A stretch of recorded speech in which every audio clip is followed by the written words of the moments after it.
I'm Morris, you're watching Bosun Dan Bushcraft, and this fine beast behind me is an English oak tree.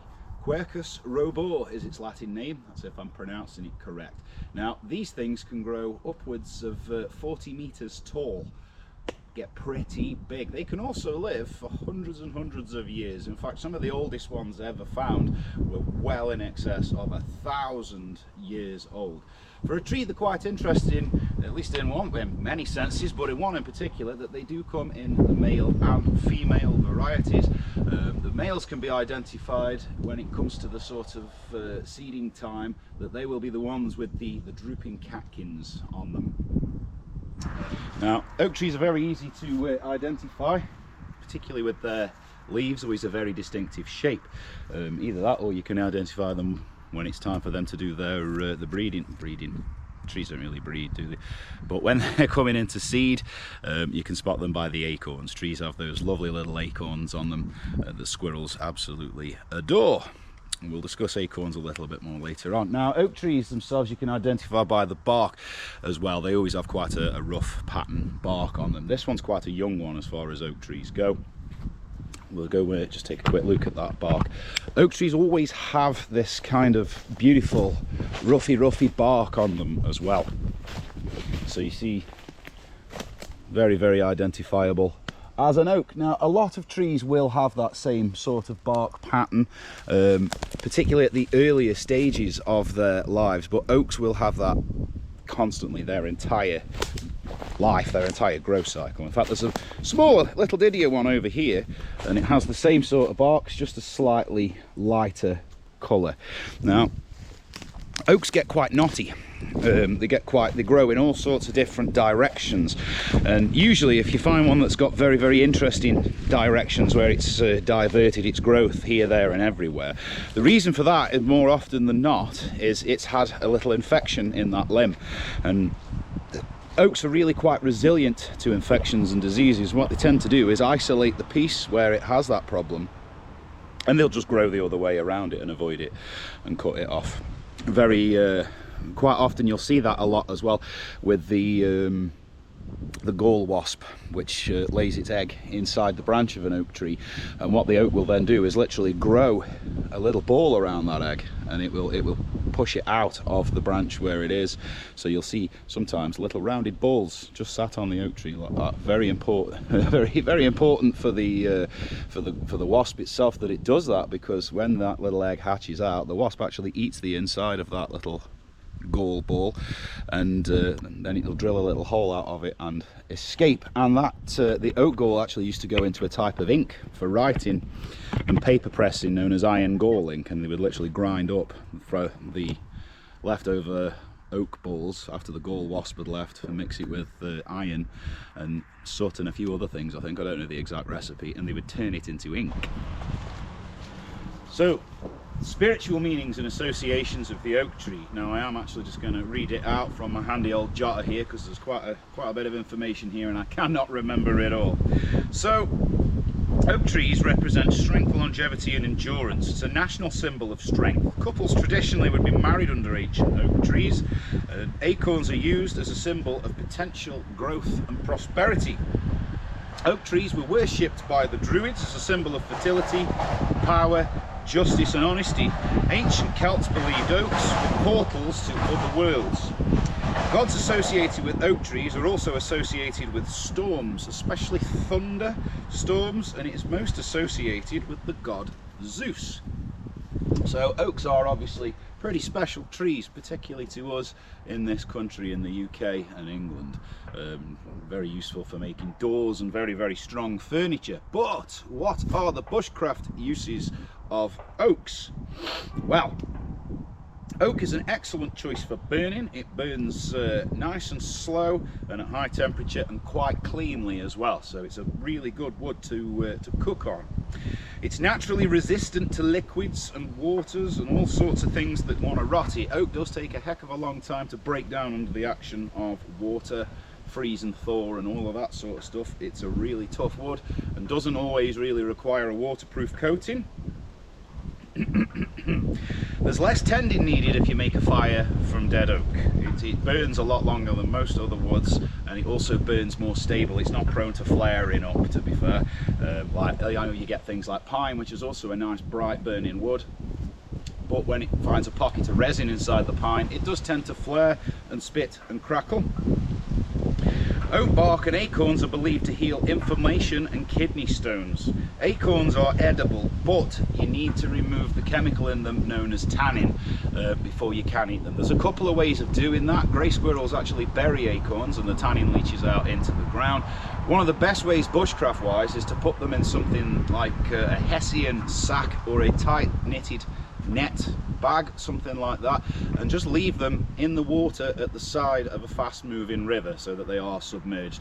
About 24 to 48 hours would do, and then all the tannins are removed from those acorns. You can then cook them and eat them like nuts, grind them up into flour, use them for bread, all sorts of things like that. Oak leaves, actually, believe it or not, make an excellent wine, and I have sampled such stuff as oak leaf wine before, and the best thing to do with the tannins and everything is to blanch them. Just boil some water, drop the leaves in, and leave them for a while. The brewing process does break down a lot of the tannin anyway and makes it quite safe to drink, but it also keeps that sort of dry wine flavour. Now, shredded oak leaves, particularly the ones that have fallen off in autumn, if you shred those up and add them to a mulch, they make an excellent compost for starting off seedlings and other such plants. They actually aid water retention in the soil and fill the soil with a lot of good things, nitrates and stuff like that, that seedlings really need to get them growing. Now, oak bark has traditionally been used in tea to treat colds, fever, coughs, bronchitis, and to improve digestion. Boiled leaves can be used to treat inflammation and sores. That's something that I didn't actually know. I know quite a bit about various different trees, but I didn't know that about oaks until I did some research on the subject. And it seems the more I look into these trees, the more there is so much medicinal wise just in tree bark. So really, we should all be out there drinking tree bark tea. Now, one of the most sort of fascinating uses that we've come up with over the years for oaks, particularly in the UK with our previous mighty navies, has obviously been shipbuilding. Now, one of the qualities that makes oak trees so good for shipbuilding is that thing that I said earlier about how it tends to grow all over the place to deal with little infections, pests and things like that. That is great for ships because it means when you're building frameworks, you can actually go out and find a tree where the shape you want for the inside of your ship has already grown into the tree.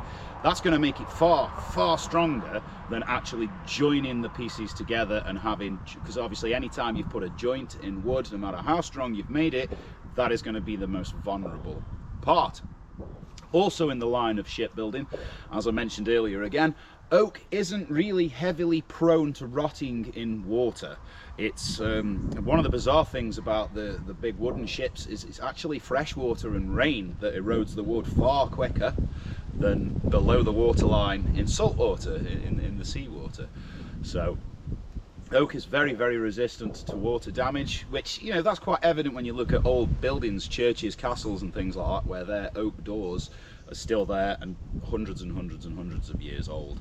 Teak is another tree that's really good, doesn't really rot in water.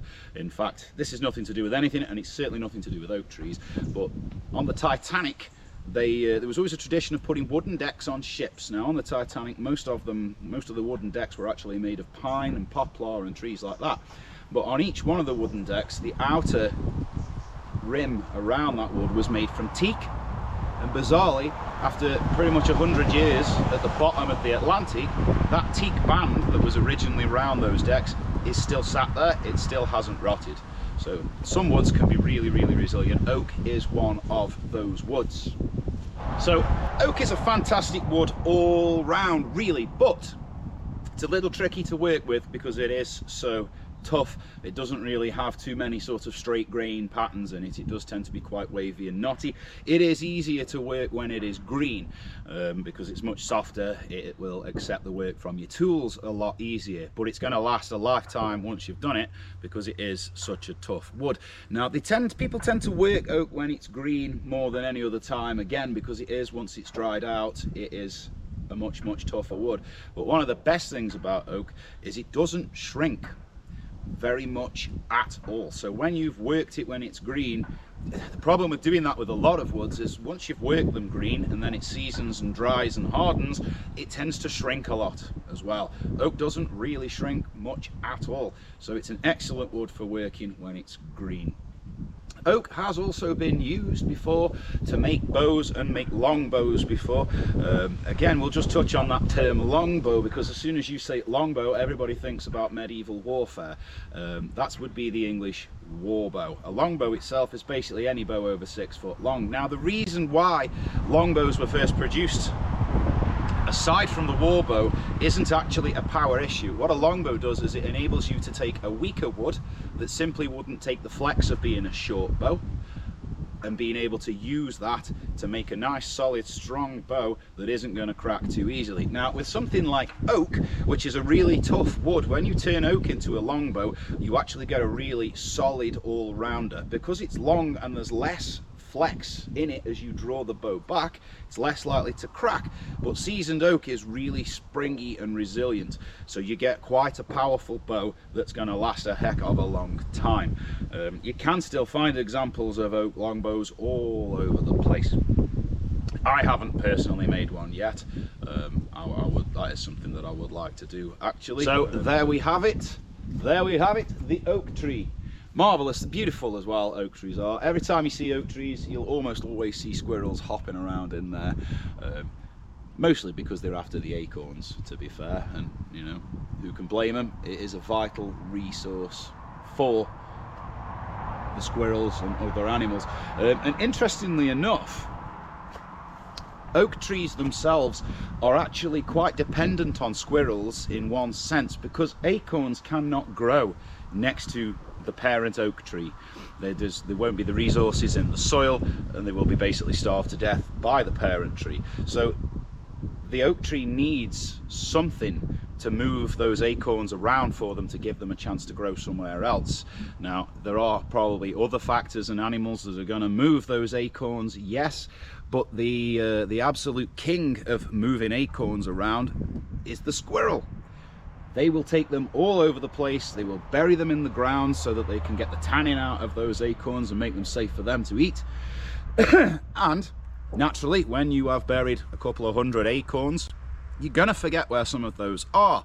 So that action from the squirrel, they will bury them somewhere, they will completely forget where they've buried them. Boff, new oak tree. A nice distance away from the parent tree so that they can grow unperturbed by that particular tree or any others. So the squirrels themselves are actually helping them. Even though they are eating a vast quantity of those acorns, they're helping them by planting them and accidentally forgetting where they've put them. And oak trees, like quite a lot of trees, when they produce their acorns, produce their seeds, they really do produce them in massive abundance, because the only way that they can really get them out there is to make them a food source so that they get moved around by other animals. Like a heck of a lot of species of plant that produce pollen to attract the pollinators. There's something going to the pollinator, they're getting the pollen, but the tree or the plant is getting that work back for them that they can't do because they can't move. So it is that lovely sort of little triangle of life there where one thing's relying on something else but it's giving back.